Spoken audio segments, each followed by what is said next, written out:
सादर अभिवादन। उत्तर प्रदेश के सीतापुर में स्थित आर्य कन्या इंटर कॉलेज में छात्राओं के प्रदर्शन से शुरू हुआ विवाद अब तूल पकड़ गया है। छात्राओं ने कल ही कॉलेज की प्रिंसिपल और वाइस प्रिंसिपल को हटाने की मांग की थी। इसके बाद प्रिंसिपल ने कॉलेज के कंट्रोलर पर माहौल बिगाड़ने का आरोप लगाया था, जिसके बाद कंट्रोलर ने कल देर शाम ही प्रधानाचार्य को निलंबित कर दिया था। प्रधानाचार्य के निलंबन के बाद आज सोशल मीडिया में यह मामला तूल पकड़ता दिखाई दिया। कई लोगों ने इस निलंबन की कार्रवाई को अनुचित ठहराने की कोशिश की, तो कई लोगों ने इसके विरोध में लामबंदी करने का भी प्रयास किया। हालांकि कंट्रोलर द्वारा जिन आरोपों में प्रिंसिपल को निलंबित किया गया है, वह भी कम गंभीर प्रकृति के नहीं हैं। आर्य कन्या इंटर कॉलेज शहर की प्रतिष्ठित शिक्षण संस्था है। यहाँ से शिक्षा प्राप्त करने के बाद तमाम छात्राओं ने ऊंचा मुकाम हासिल किया है, लेकिन अफसोस कि पिछले कुछ समय से यह शिक्षण संस्था सफलतापूर्वक कार्य नहीं कर पा रही है। पहले ओम प्रकाश अग्रवाल इस संस्था के प्रबंधक हुआ करते थे। उन्होंने इस संस्था को बहुत अच्छे ढंग से संचालित किया।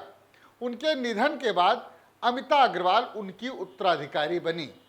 उसके बाद माहौल कुछ ऐसा बिगड़ा कि प्रबंध तंत्र के संचालन पर ही रोक लगा दी गई और कॉलेज में प्रबंधक के स्थान पर प्राधिकृत नियंत्रक अर्थात कंट्रोलर की नियुक्ति कर दी गई।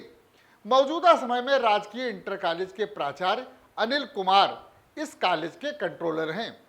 कल शुक्रवार को आर्य कन्या इंटर कॉलेज की छात्राओं ने विभिन्न समस्याओं को लेकर हंगामी प्रदर्शन किया था, जिसके बाद प्रशासन और पुलिस के अधिकारियों ने न सिर्फ पूरा मामला समझा, बल्कि उसमें हस्तक्षेप कर मामला शांत कराया था और उचित कार्रवाई का भरोसा भी दिलाया था।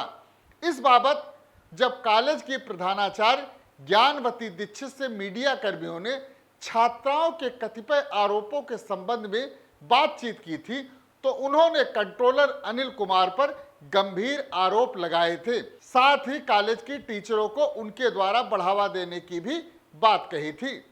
इस बयान के कुछ घंटों बाद ही कंट्रोलर अनिल कुमार ने प्रधानाचार्य ज्ञानवती दीक्षित को तमाम गंभीर आरोपों के चलते निलंबित कर दिया। उनके निलंबन के बाद से पूरा मामला सोशल मीडिया की सुर्खियों में आ गया। प्रधानाचार्य ज्ञानवती दीक्षित के शुभचिंतकों ने निलंबन की कार्रवाई को अनुचित ठहराते हुए उनके लिए समर्थन जुटाने की पहल की है। वहीं कंट्रोलर द्वारा लगाए गए आरोपों की प्रकृति गंभीर होने के कारण फिलहाल उनसे राहत मिलने के आसार भी ना के बराबर ही नजर आ रहे हैं। इन सब से अलग जो सबसे ज्यादा महत्वपूर्ण बात है, वह यह कि किसी शिक्षण संस्थान में जिस तरह के विवाद ने तूल पकड़ रखा है और कॉलेज में लामबंदी की स्थिति दिखाई दे रही है, उससे यहाँ अध्ययनरत छात्राओं की पढ़ाई पर प्रतिकूल प्रभाव पड़ने की संभावना से इनकार नहीं किया जा सकता। ऐसे में अभिभावकों का चिंतित होना लाजिमी है।